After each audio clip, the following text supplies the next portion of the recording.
Hi, I'm Jolene. I'm the co-owner and general manager of Xiao Ye, and we're located in Portland, Oregon. I think it would be good for us to get, just sort of a sense of like, Xiao Ye, how it got started, what the concept, however you want to introduce, your restaurant, your concept to us. Yeah, I think our restaurant kind of came about because Lewis is my partner and the chef. He was kind of at a point in his career, he was ready to do something on his own. We both come from restaurant backgrounds. I did a pivot to interior design really quick, and then this restaurant kind of brought both of those passions together.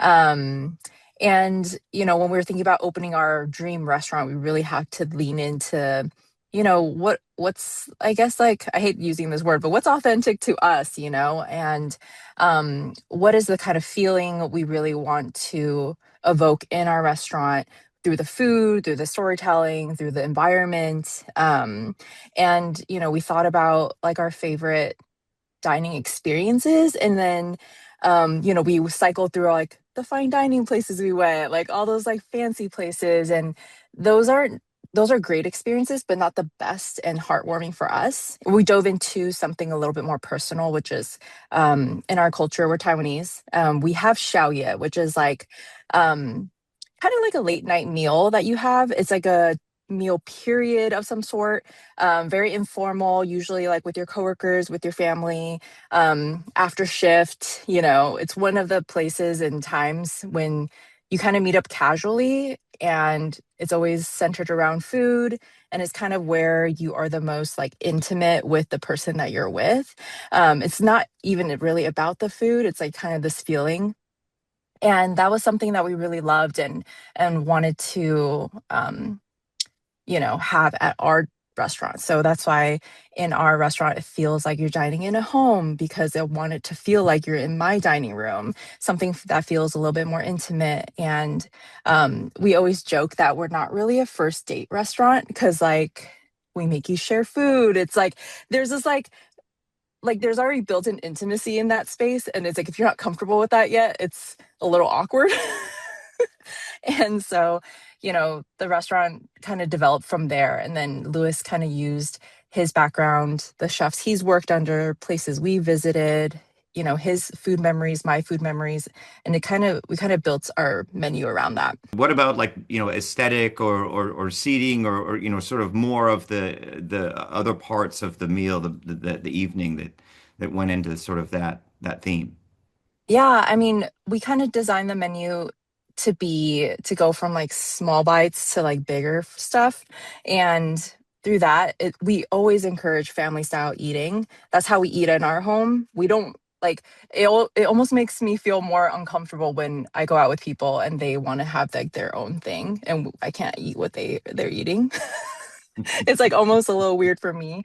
And so we kind of like encourage that in our space. And the way the restaurant is designed, also, we really thought about like where the energy is. And a big reason why our kitchen is an open kitchen right in the middle of our dining room is because of that. It's kind of like we want you to see what we're doing. There's like, no, we're not hiding behind anything.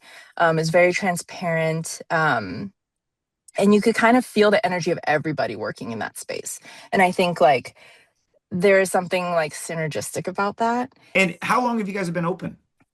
We have been open for just, I think, over 2.5 years. September will be our third birthday.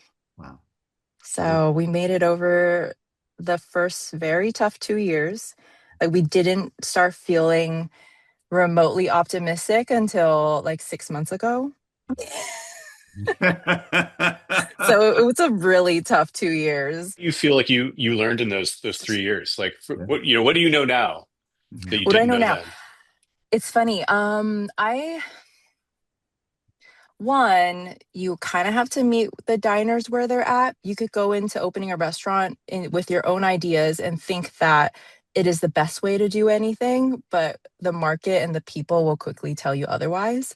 It's like you have to really let go of your ego in this. And I'll give you some examples. It's like when we first opened, we're like, we're not going to do PR. We're going to make sure like people know us through our story and, you know, get our names out there ourselves organically, da da da da. And then like we were going through like a really tough winter, our first one, and we're like, okay, let's just get PR because everyone's doing it, and then you know whatever, whatever, and then or they'll be like, oh, let's not work with influencers for the same reason, right? Because we grew up in the restaurant industry where there weren't influencers, so we this is a new territory for us to experience, and um, next thing you know, we're inviting influencers here there to like you know boost sales because it does work, and it's like you can't be so staunchly a certain way in this industry. It evolves so quickly, and the more you stay to that old school thinking, I think it has a negative effect to your business. Obviously you have to make decisions that are right for your business, but then don't be so like, this is the way I'm going to do it and that I'm never going to change and da da da da, you know. Yeah, that makes sense. Marketing is hard. Like talking about yourself is one of those Yes. things like you just want the work to show what it Yes. is you're trying to say. You know, people should see it there. And it Yeah. feels a little bit like saying it out loud is almost like not, you know, not I'm gonna use the word back at you that you didn't want to use. It feels unauthentic. Yeah, it's like you have to show and tell. And you're just like, oh God, that's not why I got into this industry. It's like, but you have to do that to get your name out there. Yeah, it's such a I really zero in on you know sort of listening to your customer. You know, there are some concepts that absolutely, right? You have to own this idea. This, you know, this is the thing that I want to produce for you. And then when they show up, they sort of eat it a different way or they sit in a different way, right? And so I can you give some like more examples of like where that feedback, you know, kind of either did or did not influence you? Yeah, okay. So one big thing that we changed that kind of worked was for so long everyone's like, you're so expensive, you're so expensive, you're so expensive, you're like a special occasion place. I can only go there like once a year, if that. And then that's the problem, right? Then like everyone's coming once a year and not every quarter or every month or da da da. And Portland's a small city. You can't bank on a ton of travelers. You can't bank on enough of the locals to come through to make your business busy. And so, you know, we honestly feel like our pricing is fair for the size of the food, the quality of the food. I'm sure everyone feels this way, but truly, we really did feel that way. Our menu when we first opened was it went from little bites, it went all the way down to this thing that we literally called bigger stuff because we're so creative with our names. Um, and it was like the whole premise of the whole menu was that you'll order the little bites into your cold and then some pastas, and then we're going to clear your whole table and then fill it back up with this like bigger stuff section, which it had like multi components. Like it's a full damn meal on its own. Like well, I don't know, we just had this like, you know, we wanted this feeling of like it feeling convivial and just like abundant and da da da da, and like but those dishes were priced fairly, but in like that 50, 60, $70 zone. And like that was the thing that everyone that stuck to everyone's brain. Oh, you're selling something for $60 even though it's a full whole fish with a bunch of fixins, it's a whole meal. But that's why you're expensive. Mm. Is those two large portion dishes that stuck to everyone's brains. And then we decided to move away from that because we needed to change our perception for the public to say like, hey, we're approachable, we're a neighborhood restaurant, you can come anytime, you could just get a pasta and a glass of wine and call it a day. And so we changed that. We took it away. We had these entree courses that are fit for dining for a party of two, because we also realized majority of our parties are parties of two, so they couldn't even reach that big section because it was just too much food and too much money, or they would just get like a mini Madeline and then the large stuff, and you're like, whoa. That's like such a you miss so much of the menu and the experience of dining through it. And so when we changed that, I remember like people, like there were other things we changed, but I feel like that is what really like moved the needle for us. And people were I remember getting a review. It was um like reasonably priced. And I was like, yes. They're like, oh, yay. Okay. So we're hitting this zone because that entree zone is now in that like 30 to 40 range. And that doesn't sound crazy when it's like what is still like a big entree, but meats and steak frites and stuff like that. You know what I mean? Obviously, in the last couple of years, the prices have changed. Did you have to, adjust again for new pricing, or as most of the stuff, was that pricing already sort of baked in and it's just sort of eaten into some of that profit? Things have been getting more expensive. We try really, really hard to make sure the price feels valuable. Like, and it sounds dumb because there's a lot of times I'll ask Lewis, the chef, and I'll ask like, "What's the food cost on this?" And like, and versus what we're pricing it at. And he's like, and it's like, even if it's accurate, if it's like we have to price it higher, we'll drop it lower because it still needs to feel like it's a $16 dish. For some reason, if you bump it up to 18, it doesn't, it's a big mental shift. You're like, that's too expensive now. But if it's 16, it's okay. So it's like, how do you figure out where you could add the value perception in other parts of the menu? So it's like some things may have a higher food cost, but then we'll have pastas or have mini madeleines. Those will help us balance that out, if that makes sense. And I think Lewis also does a really great job um, finding produce, or not produce, but like meats specifically that are a little less desirable. So they're a little cheaper. So like we used to have like chicken hearts. It's like not a lot of people in Portland are serving chicken hearts. And so the price isn't that high. And we love using offal. And so, that's part of the things. Or, he's really, really great about finding the full yield of something. Like he'll make it into a leek powder, like trimmings into this and that. And I think he does a great job with our food costs in that way. Two things kind of come up for me. One is you sort of like you mentioned that you have a feeling about a number. There's a real psychology between, what makes 18 and 16 so different. $2 is not going, Yeah. flip out a lot of people, but the perception of $18 is real, right? So you used a Hmm. bit of your own, how does this, your gut, right? To go, Yeah. I feel like 16 is going to move, some percentage more of these. And then did you also use a little bit of data feedback? Are you sort of kind of balancing that? How does that go for you? I think we need to use data more. Like that's just the truth about us. I think with pricing, we do use our gut a lot more, which is, for better or for worse. But I think we have now being open for, 2.5 years, we have a good idea of what our guests are willing to pay for something. Because it's like when chef puts up a dish, I'm like, does this feel like a $16 dish? Is it enough food? And then if it's like, oh, we can't really charge more than, I remember we had these like Kauai shrimp and it's by the each. And I think they were like 650 each because they were really high quality and we're grilling it to perfection and yada yada. And like at some point you can't charge more than that. That's already like the higher point of that, you know? You're talking a lot about perception and like Hmm. almost like I'm going to use this phrase, but kind of engineering the perception of the diner a little bit. Like, how are you getting your feedback of how you're being perceived? So there's how you're perceiving it, and then you're looking at your customer and you're like, does this person think this is a value? Like, how are Mm. you evaluating that? I mean, I do read the reviews. I don't read all reviews. I don't go on Google. I don't go on Yelp. I only read my open table reviews because those are real diners attached to real names. And I know when they ate, where they sat. So I have an idea of like what's happening for them that day. I'll be like, oh yeah, that was a rough day for us. So they probably didn't get the best service, or you have a little more context.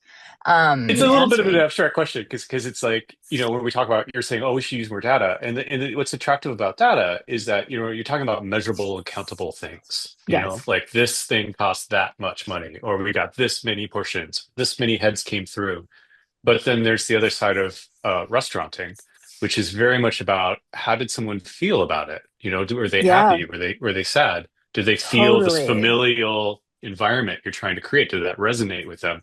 And these Yeah. these become abstractions. And so sometimes they're harder. You can't count them, but it's not I like they think, can't be perceived. Mhm. yeah, it's And very so subjective. it's very subjective. And so like basically what I'm asking is like in that challenge, maybe I'm saying like this is a challenge, but in that challenge, like how would you what would you like to know about how your customer feels and how do you think you could learn that? I mean, I would love to know why they come back. Mhm. Like, what is the thing that makes them say, I'd go back? Because I'm a very picky diner. I don't go back to a lot of places, like, if at all, unless it's like very specific of what I'm wanting. Like, either it's a very specific vibe, or very specific food, or very specific experience. And that's what I want to know, why they come back to our restaurant time and time again. And I actually think, if I had to guess, it has also a lot to do with our service, which is probably something we should talk about at some point. But I think, and not to be like, whatever, but I do think we have one of the best services in the city. And I like feel very strongly about that because I think I have such an incredible team. And I think we've hit this zone in service where it's like we can give you high level service, but you're definitely not feeling like stuffy or uncomfortable. That if you roll up in your hoodie and your sweats, that you're gonna feel just as comfortable, even though we're folding your napkin when you're getting up from the bath or getting up to the bathroom, or we're swapping your plates out 2 to 3 times throughout your dinner. It's like literally how you should feel when you're eating at my house. Yeah, I'm gonna take care of you, but like it shouldn't feel uncomfortable. And like our best regulars, um, I think have like truly just like built relationships with all of us. And I think that's like such a special thing. And I don't know if this is normal for all the restaurants, like to have this many regulars and in such a, you know, and we know them in such a personal way at this point. I That's think a you're good sign of a successful restaurant. Just to, absolutely. like I've been in a number of like kind of finer dining restaurants. I was at Castagna for many years, and we had in our prime many, many regulars, and we knew them very intimately, and that was, more than the financial success. I think that was the feedback loop that we saw of like, we're doing something right. People are coming Mm, back. They want to see us. We know about them. They tell us yes. about their vacations. We see their kids grow. Like those sorts Yes. of things was something that we really, really enjoyed. And it's like it's the thing that fuels us as like hospitality folks, right? Like that is kind of why we do what we do. It's like is to get that feedback, to get that relationship, to get that feeling of like belonging somewhere. I think that you really touched on an interesting topic that the idea of coming back to a restaurant for a second time is kind of like watching a movie again. You're like, I've seen it. Yes. And if there's something more to be revealed about something that you just look at, or in this case, a restaurant where obviously there's more to the menu, so you're always going to get someone who's like, that was delicious. I want to try everything on here. Let's come back next week. So you, Mm-hmm. you really kind of zeroed in on kind of what Jack was saying, like a real signal sign, that return rate of a customer who's like, I've already tried everything on this menu. I'm gonna come back one more time and try this together. Like you can see where you're building a bit of an experience that can be folded or multifaceted, so you can turn it and see it in a completely different way every time. Yeah. And I think, like, one of our most asked questions is how often do you change the menu? I don't know if people have asked you all that at Mhm. Castagna, but Yes, I was yes, they surprised. I did. don't know why that is such a specific question that we've been asked like multiple times. And I think this is also another thing that is great. The way we do things is we don't do like full menu swaps. Everything gets like cycled out periodically based on as the seasons kind of move about. But we do have like staples that like stay on forever or stay on for a very long time.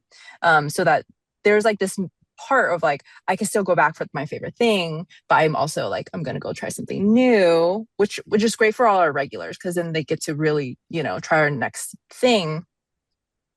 And for a while we were doing like in our like saddest of sad era in our restaurant's life when we were just definitely slow for a really long time. We started doing burger nights. So it was once a month. We did a special burger for that one night only, and it's different every month.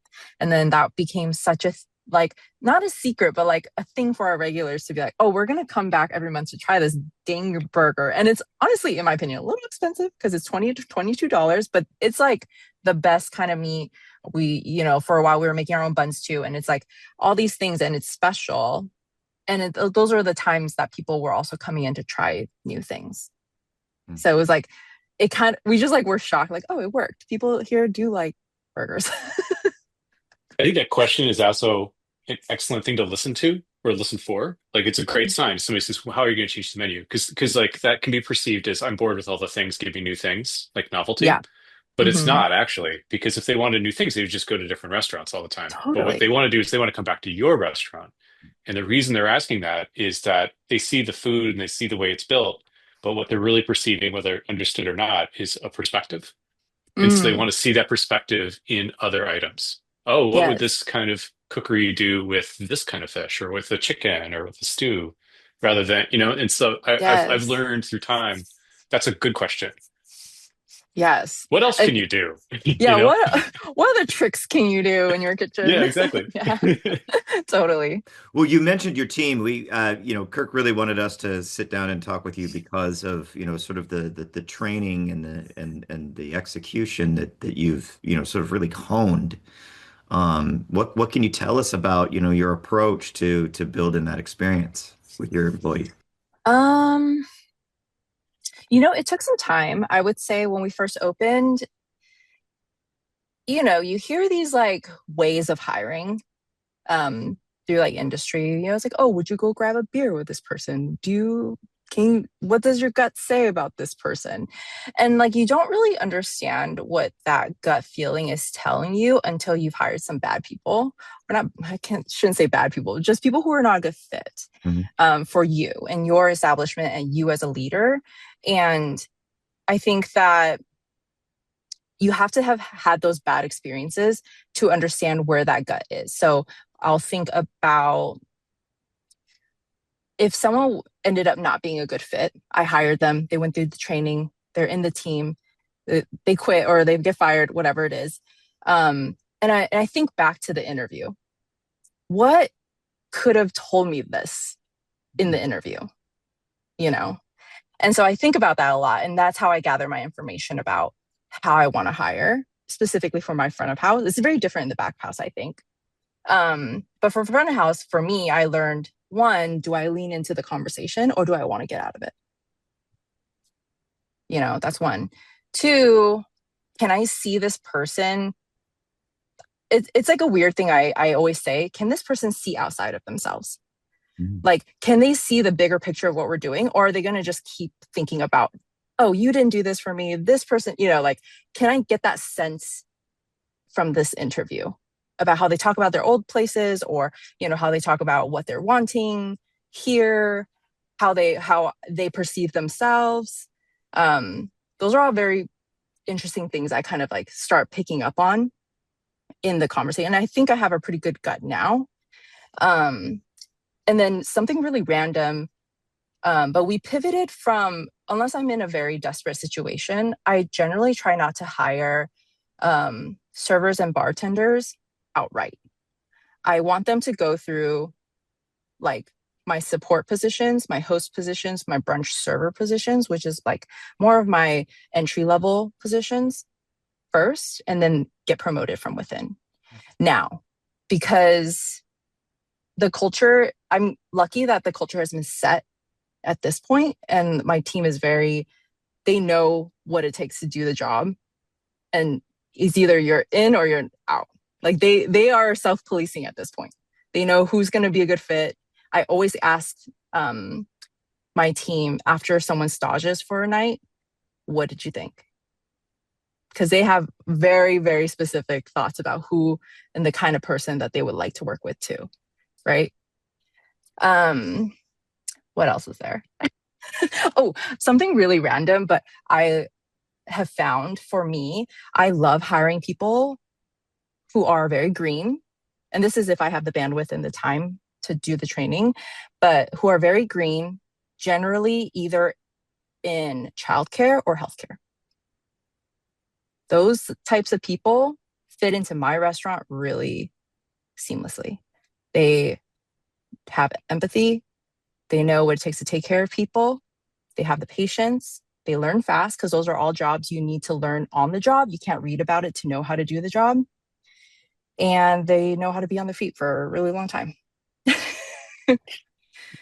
So those are like the greenest folks that I hire that come from those industries are my most successful. I love that because it's a I think restaurants a very human practice. Kind of what we were talking about data versus perception. It's such a Mm-hmm. human way of life. It's a way of Yeah. living to be in a restaurant. And a lot of that is being empathetic and understanding other people, being outside yourself, thinking as a community, as a group, also Mm-hmm. as an individual.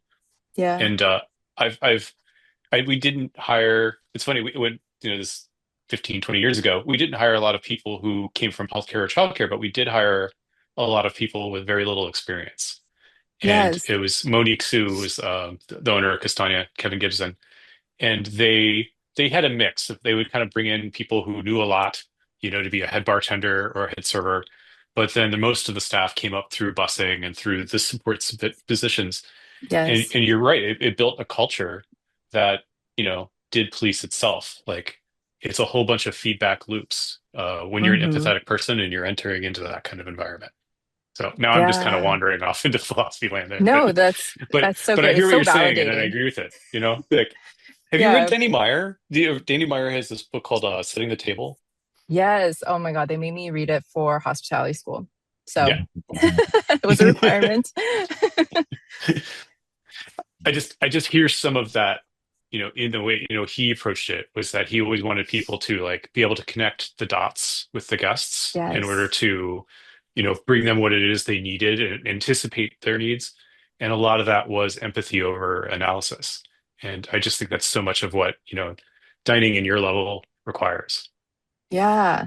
It's crazy because you really do have to like want to take care of people and want to know what they want before they know what they want. It's a Exactly. little Exactly. psychotic, really.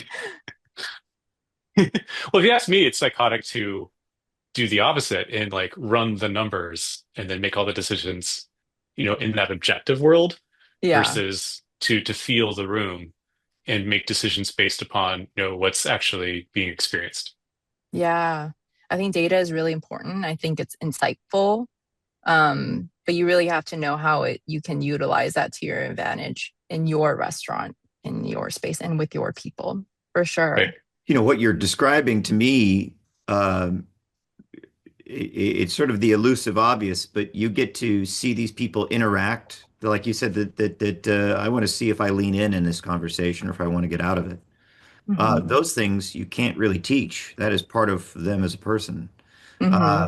The inner workings of the drink menu, that all that stuff is very trainable.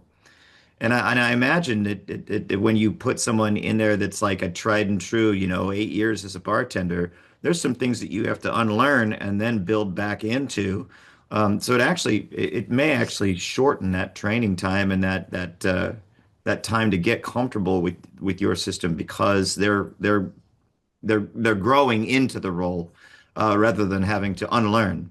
Yes. And I think that's so important. And um, it is, it's like when you're like a new leader and new hiring manager or something like that, like I think it's important to not always look at experience, right?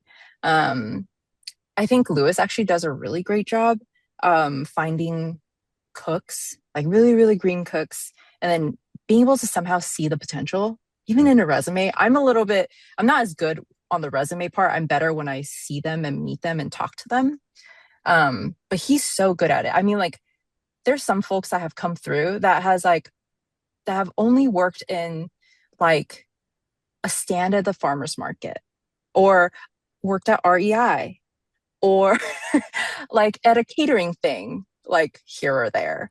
And or and then they come in and they move on to some crazy restaurant after us. And we always feel so proud because it's like, that's so cool to see someone evolve through us into something like major, you know? So kind of a question right off of that. Oftentimes in a hiring scenario, you start with a resume and you don't have them in front of you. You don't have this person in front of you. You just have these words on a screen or on a paper. What Hmm. are you looking for when you're scanning through resumes to kind of get to that final cut of who's going to come in and actually meet you? I love a good cover letter. I know some people like don't care for them.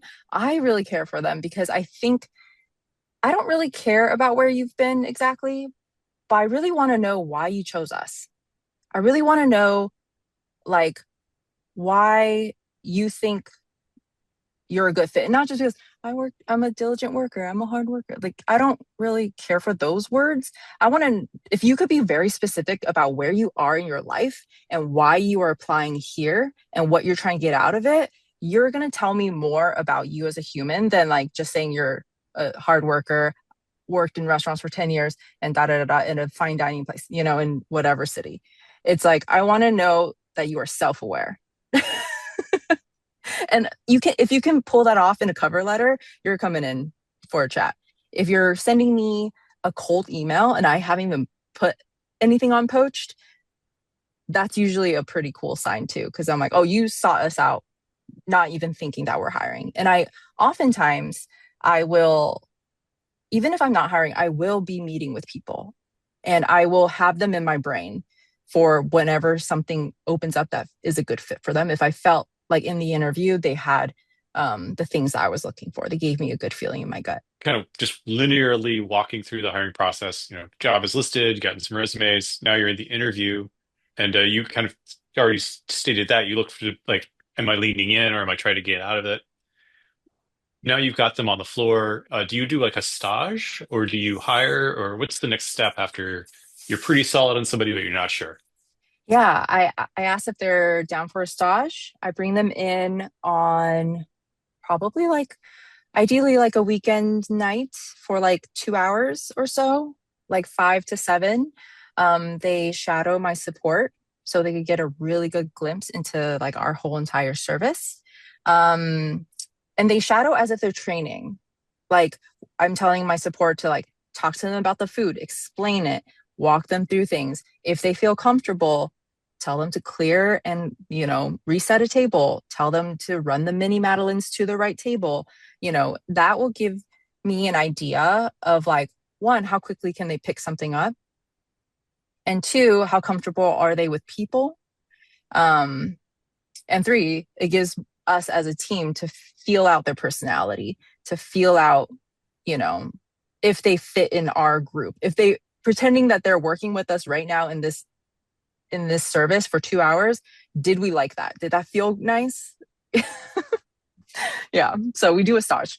Um, and that and I always have felt this about like workplaces. I feel like more people need to do stages outside of the restaurant industry. Like you should, because a lot of it is like I tell them it's a great way for you to figure out if this is the kind of work you want to do. Like, do you want to be explaining a dish 30 times in the night? Is that okay with you? Like, are you okay with getting dirty because you're busting a table 30 times a night over and over? Like it's it's like the reality is like this is the job and like is that what you're looking for? Mhm. It's an interview for both of us. It's like I've had someone who literally crushed their stage and at the end he was like, I'm good, I don't need to do it. And I was like, great, that way I didn't spend my time onboarding you for no dang reason. Yeah, we interviewed one of the owners of Don and Joe's Meats up in Seattle, and he does two stages because he really Oh. wants to see them move through sort of sort of that what you said, basically almost like a training session, and then work one more time as a stage, basically trying that part on. And yeah, he really feels like you want a healthy system in a restaurant is a door that you can turn around and open back up. But if you Hmm. walk in and the door's locked behind you, that was an uncomfortable situation for him when he would hire. And you're sort of describing something similar, obviously not two stages, but a real chance to look at the chemistry, the inner working chemistry with the other people on your team, but also between them and the customers and just them and the environment, seeing how they move, see if they get out of the way Yeah. when someone needs to walk by them. You really do sort of need to see them in action. And I feel like your advice is totally true. To be able to stage in other industries would be a fascinating concept because you get to see them, basically attack and solve problems as the day goes on. That's something that you can't. I mean, you could try and interview a question, create a question to ask them that, but you're sort of you're touching on a point that is almost not interviewable. Yeah. It's like it's so hands-on in our industry, and like, I need to know that you're not awkward at tables, that you're not afraid to move around. It's like people could be like, "Oh, I've worked in restaurants for X amount of years," but I'm like, the way you move in a restaurant is looking a little funny to me. Or like you don't have awareness of your surroundings enough then. Because like you can say you've been working at a restaurant for 10 years, but like what kind of restaurant? And like, you know what I mean? There's like so many levels of things. Like, did you work at a country club? Like it's so different. That cover letter is a great opportunity for them to take a very, I mean, obvious question. What do you want? I want a job, right? But Hmm. are they going to use that opportunity to tell you a little bit about where they are in their life? That is something that you don't get to see until you talk to them. And that Yeah. cover letter is a bit of a window into like, look, I can talk about myself. I can get a paragraph out that sounds like, Mhm. I'm interested in things. Yes. And with an And experience like yours, they need to be interested in something because they need to create something interesting. I think you have to have interests. like I don't need you to really like love what we're doing and yada yada, but you have to have like some awareness of what we're doing Hmm. and why that's special. You kind of there is a little bit of a buy-in situation, but I don't need you to be like a fan. But they should at least like look at the website or look at the menu or have done 10 minutes of research, just enough to understand what it is that they're applying for.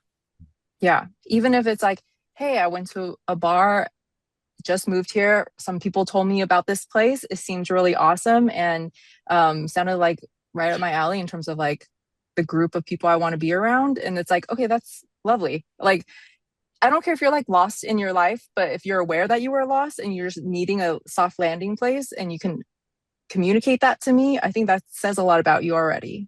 Absolutely. That's If you can yeah, I love articulate that.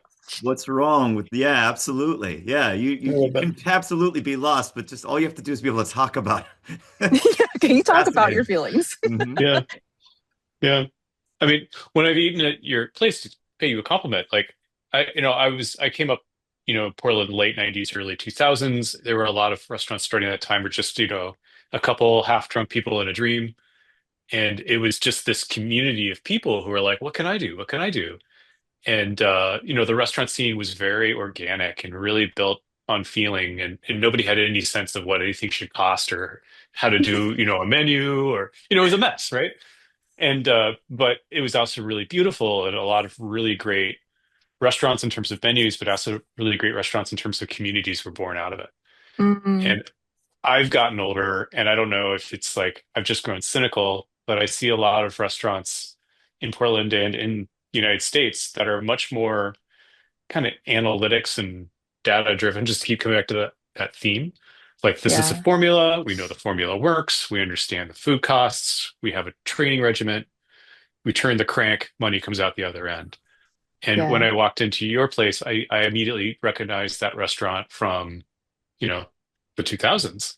And I was like, oh yeah, this is like Le Pigeon was started. It was a brunch restaurant, Oh. and it went out of business, and she sold it. Colleen, she sold it to Gabriel, and he scrapped some borrowed money. And she was not a very tall person. Oh, and this sounds like a random thing to say. She was not a very tall person, and she had built in this beautiful copper hood to go over the stovetops. Hmm. And Gabriel Rucker is this tall guy. He's like 6'4", And so he had to like duck in under this hood. And when you walked into Pigeon, it had this kind of ad hoc feel because he didn't design. It was just they sold brunch and now they do fancy dinner. Just Yeah. one day it was one thing, next day it was next. But it's still, despite that ad hoc, it still felt really intentional and really cohesive. Mm. And so very long-winded. I'm trying to give you a compliment and not landing it.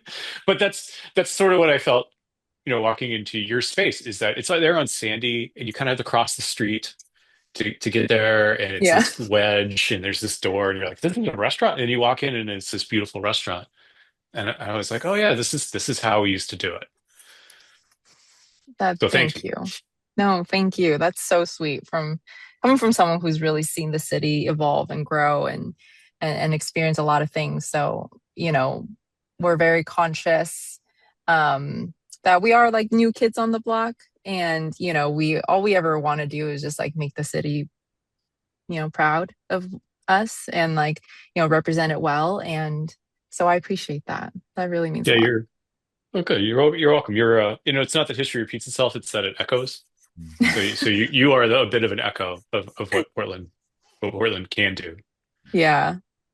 Yeah, that's awesome. We feel really lucky to be a part of this community.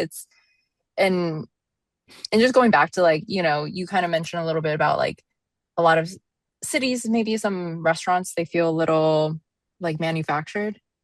And there was like a moment there, like I felt that way. Yeah, it's like they're designed in a certain way. You can tell it's programmed in a certain way to make the money a certain way, and a lot of the heart kind of falls away because it's less about the feeling. But I know feeling Exactly. costs money, though.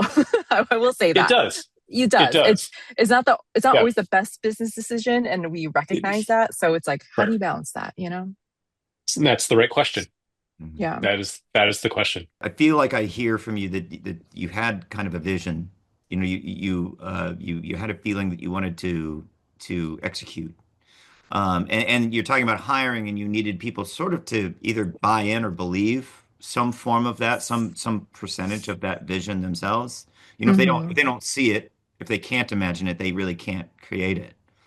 Yeah. What are you planning? Do you have anything exciting or interesting that you sort of envisioning that might be next that's sort of gonna, maybe this year or next year that you're thinking about doing?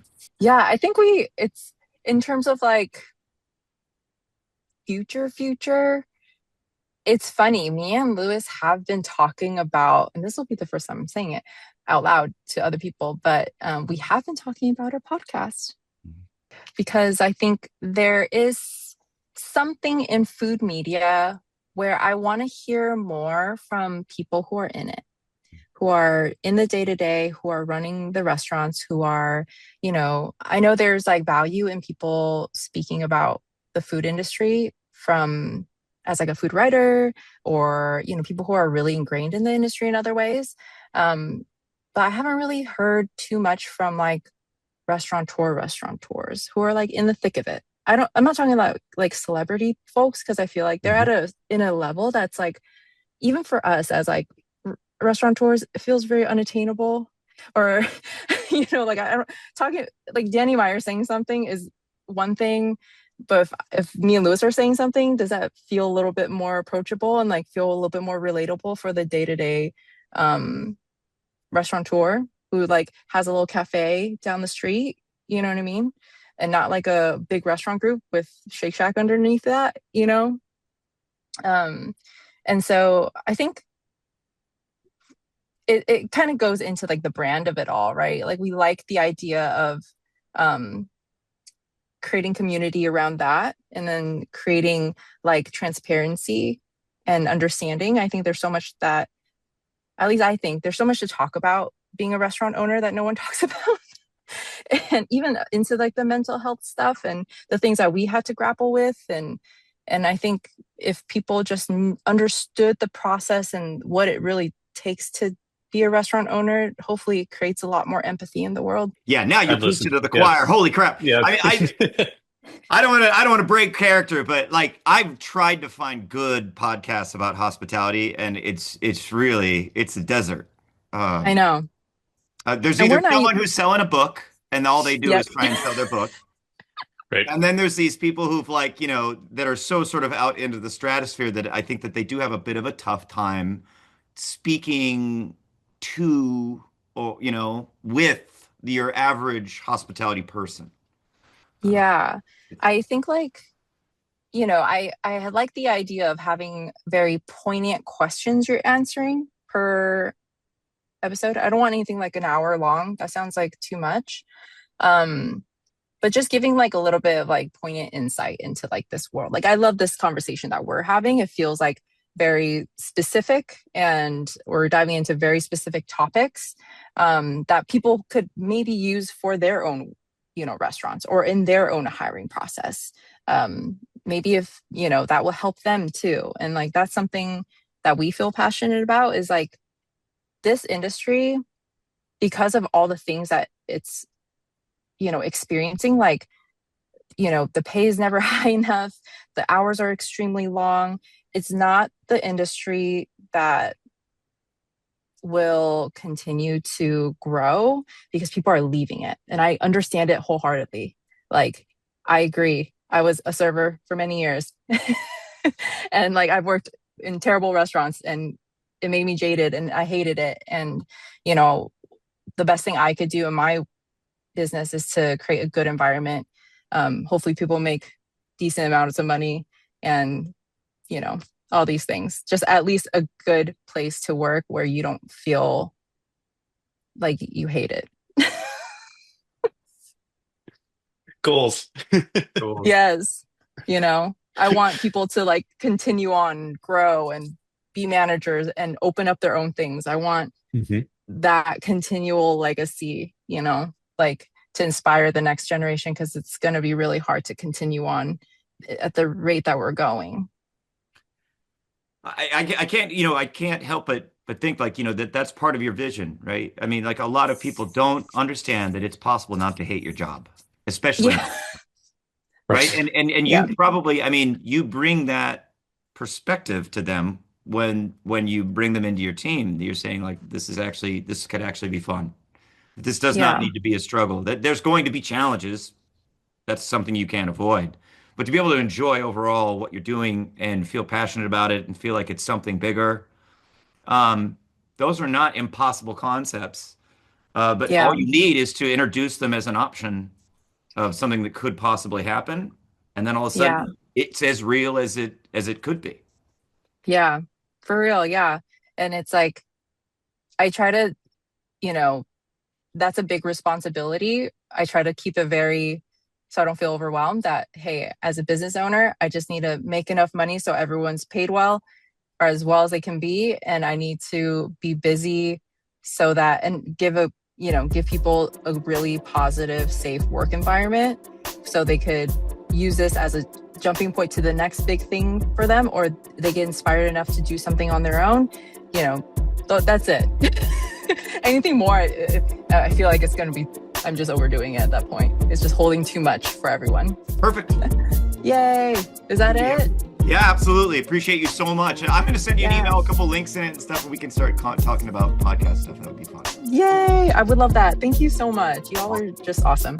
Yeah, It was Yeah. fun to just talk with people who get it. yeah, absolutely. Same. It was great to hear from you.